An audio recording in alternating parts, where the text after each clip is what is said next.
पुढे जाऊया. बाळगंगा प्रकल्प गैरव्यवहार प्रकरणी एसीबीनं ठाणे विशेष न्यायालयामध्ये आरोपपत्र दाखल केलंय. एकूण 30,000 पानांचं हे आरोपपत्र आहे. 10 जणांविरोधात एसीबीनं हे आरोपपत्र दाखल केलंय.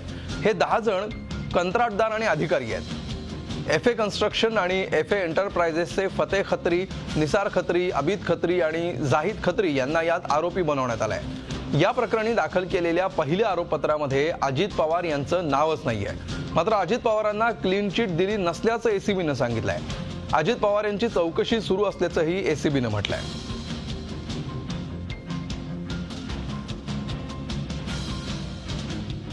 एसीबीने पहिलं आरोपपत्र दाखल केलेलं आहे. मात्र त्यात अजित पवारांचं नाव नाही, त्यामुळे आश्चर्य व्यक्त होत आहे. याविषयी आपण अधिक माहिती घेऊया. आमचे प्रतिनिधी अजित मांढरे सध्या आपल्या सोबत आहेत. अजित, एकीकडे अजित पवारांना क्लीन चिट नाही असंही एसीबी म्हणतंय आणि त्याच वेळी आरोपपत्रातल्या 10 जणांमध्ये त्यांचं नाव देखील नाहीये. नेमकं काय घडलंय? अमोल, एसीबीने हे जे आरोप दाखल केलेले आहेत ते ठाण्याच्या विशेष एसीबी न्यायालयात दाखल केलेलं आहे.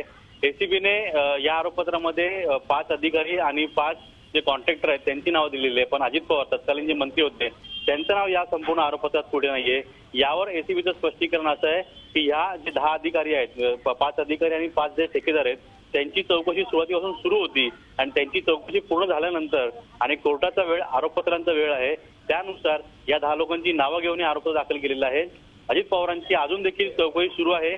त्यांच्या विरोधात जे आरोप करण्यात आलेले आहेत किंवा त्यांच्या विरोधात जे पुरावे देण्यात आलेले आहेत त्यावर पूर्ण स्पष्टपणे अजून चौकशी झालेली नाहीये किंवा त्यांची पूर्णपणे शहानिशा झालेली नाहीये. त्यामुळे अजित पवार यांचं नाव आरोपपत्रात टाकण्यात आलेलं नाहीये. पण याचा अर्थ अजित पवारांना क्लीन चिट मिळाली असं देखील होत नाही, असं एसीबीच्या अधिकाऱ्यांनी स्पष्ट केलेलं आहे. धन्यवाद अजित या सविस्तर माहितीबद्दल.